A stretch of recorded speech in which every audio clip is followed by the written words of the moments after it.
हरि ओम। तो आज हम गीता का चौथा, पांचवा और छठवां श्लोक एक साथ पढ़ेंगे। तो द्रोणाचार्य से पांडवों की सेना देखने के लिए प्रार्थना करके अब दुर्योधन उन्हें पांडव सेना के महारथियों महारथियों को दिखाता है। कहता है, अत्र शूरा महेश्वासा भीमार्जुन समायुधि युयुधानो विराटश्च द्रुपदश्च महारथः दृष्टकेतुश्चिकेतानः धृष्टकेतुश्चिकेतानः काशीराजश्च वीर्यवान् पुरोजित् कुन्तिभोजश्च शैब्यश्च नरपुङ्गवः युधामनुयुश्च विक्रान्त उत्तमोजाश्च वीर्यवान् सौभद्रो द्रौपदेयाश्च सर्व एव महारथाः।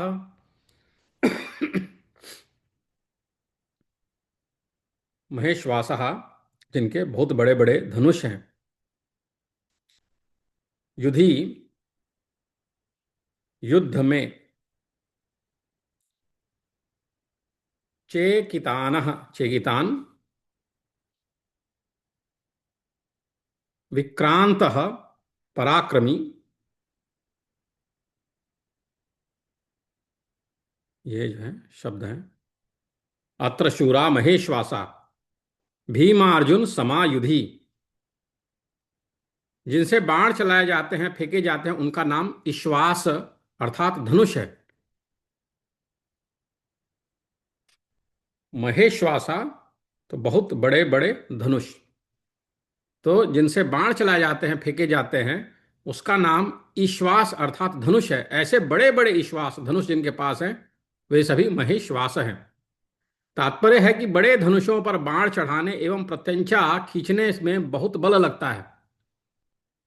जोर से खींचकर छोड़ा गया बाण विशेष मार करता है।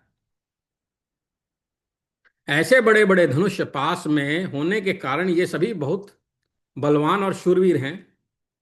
ये मामूली योद्धा नहीं है। युद्ध में भीम और अर्जुन के समान हैं, अर्थात बल में ये भीम के समान और अस्त्र शस्त्र की कला में ये अर्जुन के समान हैं।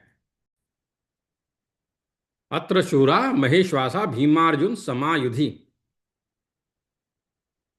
युयुधानः। युयुधानो विराटश्च द्रुपदश्च महारथः। युयुधानः, युयुधान सात्यकी ने अर्जुन से अस्त्र शस्त्र की विद्या सीखी थी। युयुधान सात्यकी ने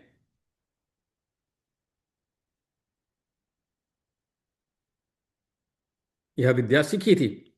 इसलिए भगवान श्री कृष्ण के द्वारा दुर्योधन को नारायणी सेना देने पर भी वह कृतज्ञ होकर अर्जुन के पक्ष में ही रहा, दुर्योधन के पक्ष में नहीं गया। द्रोणाचार्य के मन में अर्जुन के प्रति द्वेष भाव पैदा करने के लिए दुर्योधन महारथियों में सबसे पहले अर्जुन के शिष्य युयुधान का नाम लेता है। तात्पर्य है कि अर्जुन को तो देखिए, इसने आपसे ही अस्त्र शस्त्र चलाना सीखा है और आपने अर्जुन को यह वरदान भी दिया है कि संसार में तुम्हारे समान और कोई धनुर्धर न हो, ऐसा प्रयत्न करूंगा। प्रयतिष्ये तथा कर्तुम यथा नान्यो धनुर्धरः तत्समो भविता लोके सत्यमेतद् ब्रवीमि ते। महाभारत के आदि पर्व के 131-27 में यह श्लोक आता है। प्रयतिष्ये, प्रयतिष्ये, प्रयतिष्ये तथा कर्तुम यथा नान्यो धनुर्धरः तत्समो भविता लोके सत्यमेतद् ब्रवीमि ते। ब्रवीमि ते बोलता हूं। इस तरह आपने तो अपने शिष्य अर्जुन पर इतना स्नेह रखा है, पर वह कृतघ्न होकर आपके विपक्ष में लड़ने के लिए खड़ा है, जबकि अर्जुन का शिष्य युयुधान उसी के पक्ष में खड़ा है। युयुधान महाभारत के युद्ध में न मरकर यादवों के आपसी युद्ध में मारे गए। युयुधान जो है महाभारत के युद्ध में नहीं मरे, वो यादवों के आपसी युद्ध में मारे गए थे। विराटश्च, जिसके कारण हमारे पक्ष का वीर सुशर्मा अपमानित किया गया। आपको सम्मोहित अस्त्र से मोहित होना पड़ा और हम लोगों को भी जिसकी गायें छोड़कर युद्ध से भागना पड़ा। वह राजा विराट आपके प्रतिपक्ष में खड़ा है।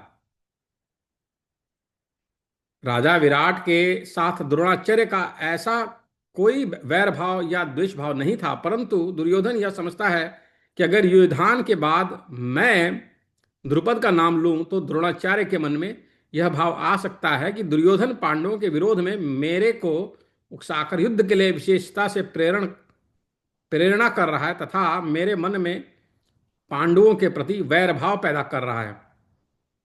इसलिए दुर्योधन द्रुपद के नाम से पहले विराट का नाम लेता है, जिससे द्रोणाचार्य मेरी चालाकी ना समझ सकें और विशेषता से युद्ध करें। राजा विराट उत्तर, श्वेत और शंख नामक तीनों पुत्रों सहित महाभारत युद्ध में मारे गए।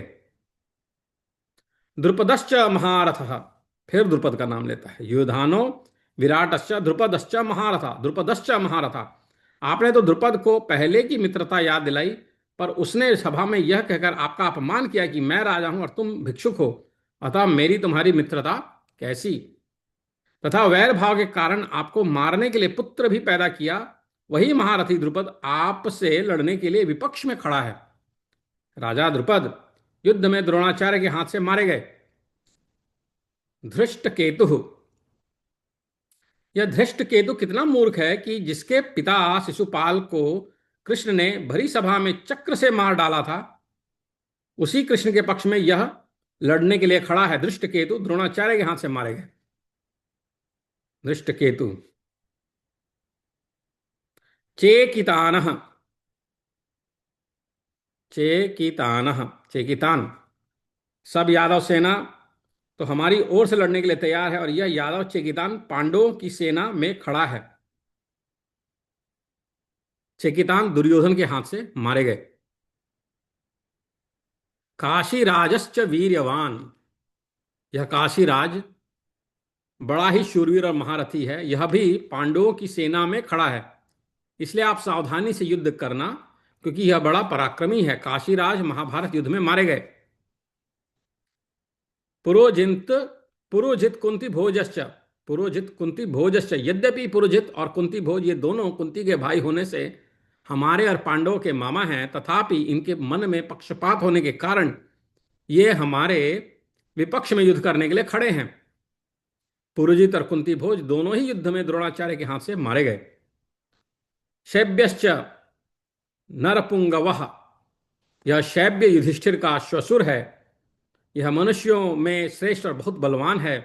परिवार के नाते यह भी हमारा संबंधी है, परंतु यह पांडवों के ही पक्ष में खड़ा है।